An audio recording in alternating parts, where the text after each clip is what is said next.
Come on, little one. Okay, settle in, snuggle close, and listen as Oma rocks gently in her chair and continues reading Anne of Green Gables by L.M. Montgomery. It's Chapter 10, Anne's Apology. Oma loves this chapter. Marilla said nothing to Matthew about the affair that evening, but when Anne proved still refractory the next morning, an explanation had to be made to account for her absence from the breakfast table. Marilla told Matthew the whole story, taking pains to impress him with a due sense of the enormity of Anne's behavior. "It's a good thing Rachel Lynde got a calling down. She's a meddlesome old gossip," was Matthew's consolatory rejoinder. "Matthew Cuthbert, I'm astonished at you. You know that Anne's behavior was dreadful, and yet you take her part.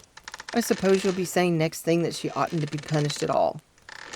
"Well, now, no, not exactly," said Matthew uneasily. "I reckon she ought to be punished a little. But don't be too hard on her, Marilla. Recollect she hasn't ever had anyone to teach her right. You're going to give her something to eat, aren't you?" "When did you ever hear of me starving people into good behavior?" demanded Marilla indignantly. "She'll have her meals regular, and I'll carry them up to her myself. But she'll stay up there until she's willing to apologize to Mrs. Lynde, and that's final, Matthew."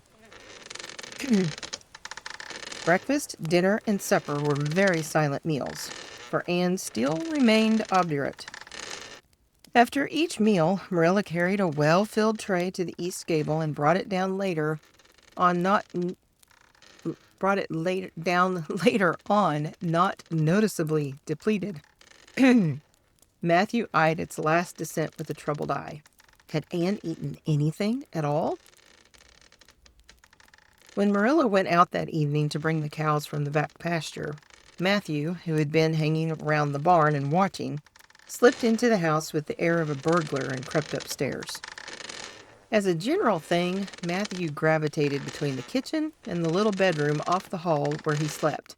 Once in a while he ventured uncomfortably into the parlor or sitting room when the minister came to tea. But he had never been upstairs in his own house since the spring he helped Marilla paper the spare bedroom, and that was 4 years ago.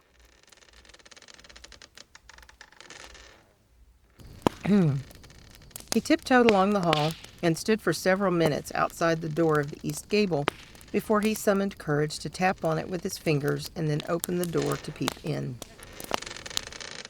Anne was sitting on the yellow chair by the window, gazing mournfully out into the garden. Very small and unhappy she looked, and Matthew's heart smote him. He softly closed the door and tiptoed over to her. "Anne," he whispered, as if afraid of being overheard. "How are you making it, Anne?" Anne smiled wanly. "Pretty well. I imagine a good deal, and that helps to pass the time. Of course, it's rather lonesome, but then I may as well get used to that." Anne smiled again, bravely facing the long years of solitary imprisonment before her. Matthew recollected that he must say what he had come to say without loss of time, lest Marilla return prematurely. "Well now, Anne, don't you think you'd better do it and have it over with?" he whispered. "It'll have to be done sooner or later, you know, for Marilla's a dreadful determined woman. Dreadful determined. Anne, do it right off, I say, and have it over." "Do you mean apologize to Mrs. Lynde?" "Yes, apologize. That's the very word," said Matthew eagerly. "Just smooth it over, so to speak. That's what I was trying to get at." "I suppose I could do it to oblige you," said Anne thoughtfully. "It would be true enough to say I am sorry, because I am sorry now. I wasn't a bit sorry last night. I was mad clear through, and I stayed mad all night. I know I did because I woke up 3 times and I was just furious every time. But this morning it was all over. I wasn't in a temper anymore, and it left a dreadful sort of goneness, too.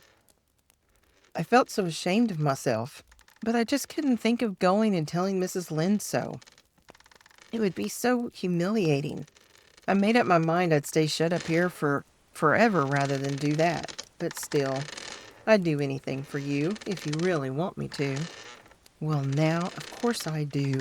It's terrible lonesome downstairs without you. Just go and smooth it over. That's a good girl." "Very well," said Anne resignedly. "I'll tell Marilla as soon as she comes in that I've repented."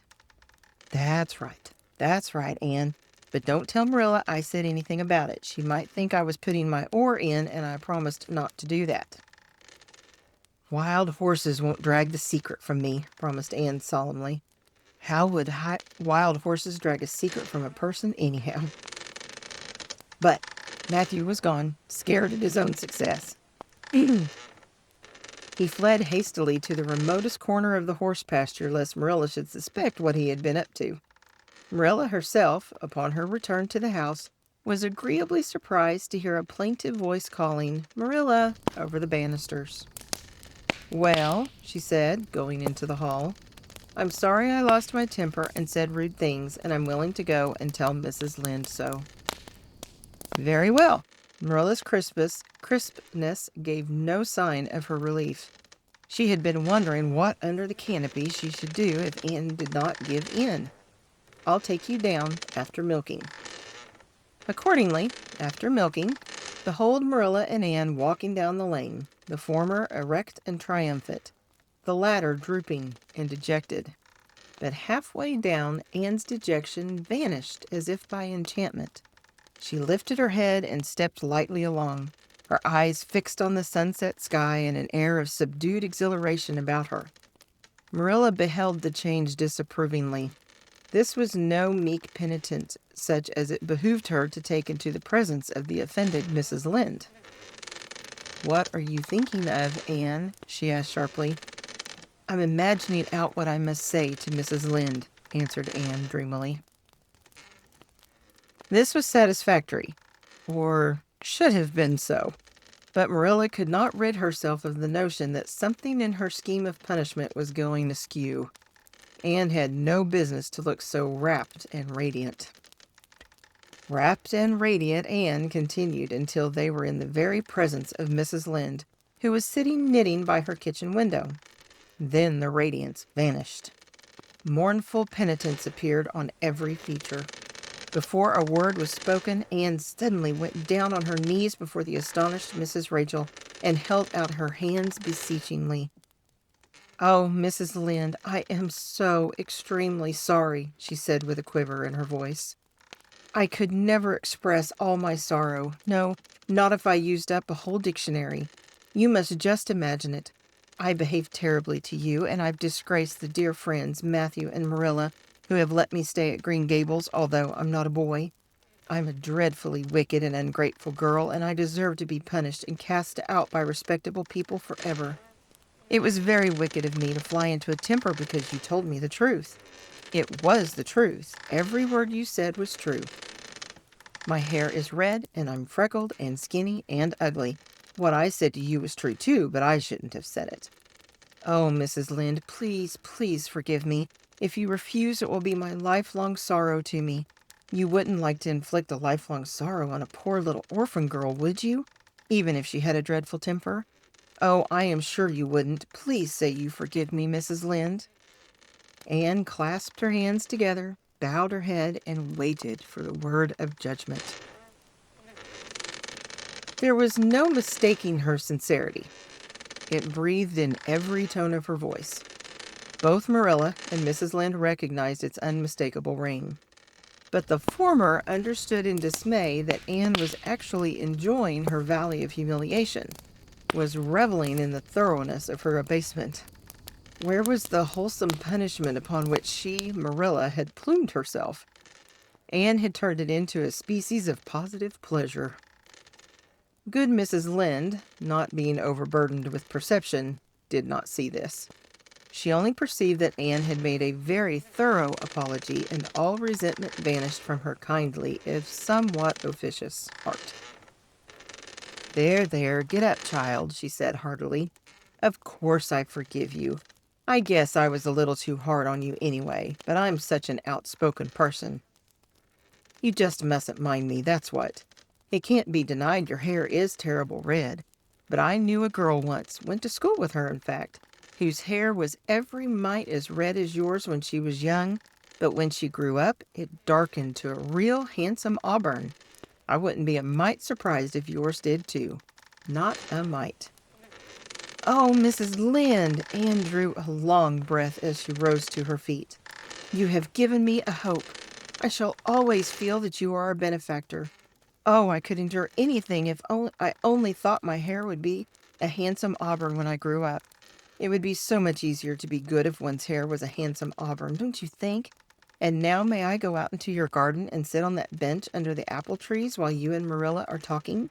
There is so much more scope for imagination out there. Laws, yes, run along, child, and you can pick a bouquet of them white June lilies over in the corner if you like. As the door closed behind Anne, Mrs. Lynde got briskly up to light a lamp. She's a real odd little thing. Take this chair, Marilla. It's easier than the one you've got. I just keep that for the hired boy to sit on. Yes, she certainly is an odd child, but there is something kind of taking about her after all. I don't feel so surprised at you and Matthew keeping her as I did, nor so sorry for you either. She may turn out all right. Of course, she has a queer way of expressing herself. A little too, well, too kind of forcible, you know? But she'll likely get over that now that she's come to live among civilized folks. And then her temper's pretty quick, I guess. But there's one comfort. A child that has a quick temper, just blaze up and cool down, ain't never likely to be sly or deceitful. Preserve me from a sly child, that's what. On the whole, Marilla, I kind of like her. When Marilla went home, Anne came out of the fragrant twilight of the orchard with a sheaf of white narcissi in her hands. I apologized pretty well, didn't I? She said proudly as they went down the lane. I thought since I had to do it, I might as well do it thoroughly. You did it thoroughly, all right enough, was Marilla's comment. Marilla was dismayed at finding herself inclined to laugh over the recollection. She had also an uneasy feeling that she ought to scold Anne for apologizing so well. But then that was ridiculous. She compromised with her conscience by saying severely, I hope you won't have occasion to make many more such apologies. I hope you'll try to control your temper now, Anne. That wouldn't be so hard if people wouldn't twit me about my looks, said Anne with a sigh. I don't get cross about other things, but I'm so tired of being twitted about my hair, and it just makes me boil right over. Do you suppose my hair will really be a handsome auburn when I grow up? You shouldn't think so much about your looks, Anne. I'm afraid you are a very vain little girl. How can I be vain when I know I'm homely? Protested Anne. I love pretty things, and I hate to look in the glass and see something that isn't pretty. It makes me feel so sorrowful, just as I feel when I look at any ugly thing. I pity it because it isn't beautiful. Handsome is as handsome does, quoted Marilla. I've had that said to me before, but I have my doubts about it, remarked skeptical Anne, sniffing at her narcissi. Oh, aren't these flowers sweet? It was lovely of Mrs. Lynde to give them to me. I have no hard feelings against Mrs. Lynde now. It gives you a lovely, comfortable feeling to apologize and be forgiven, doesn't it? Aren't the stars bright tonight? If you could live in a star, which one would you pick? I'd like that lovely, clear, big one way over there above that dark hill. Anne, do hold your tongue, said Marilla, thoroughly worn out trying to follow the gyrations of Anne's thoughts. Anne said no more until they turned into their own lane. A little gypsy wind came down it to meet them, laden with the spicy perfume of young dew-wet ferns. Far up in the shadows, a cheerful light gleamed out through the trees from the kitchen at Green Gables. Anne suddenly came close to Marilla and slipped her hand into the older woman's hard palm. It's lovely to be going home and know it's home, she said. I love Green Gables already, and I never loved any place before. No place ever seemed like home. Oh, Marilla, I'm so happy. I could pray right now and not find it a bit hard. Something warm and pleasant welled up in Marilla's heart at the touch of that thin little hand in her own. A throb of the maternity she had missed, perhaps. Its very unaccustomedness and sweetness disturbed her. She hastened to restore her sensations to their normal calm by inculcating a moral. If you'll be a good girl, you'll always be happy, Anne, and you should never find it hard to say your prayers. Saying one's prayers isn't exactly the same thing as praying, said Anne meditatively. But I'm going to imagine that I'm the wind that is blowing up there in those treetops. When I get tired of the trees, I'll imagine I'm gently waving down here in the ferns. And then I'll fly over to Mrs. Lynde's garden and set the flowers dancing. And then I'll go with one great swoop over the clover field. And then I'll blow over the lake of shining waters and ripple it all up into little sparkling waves. Oh, there's so much scope for imagination in a wind. So I'll not talk any more just now, Marilla. Thanks be to goodness for that, breathed Marilla in devout relief.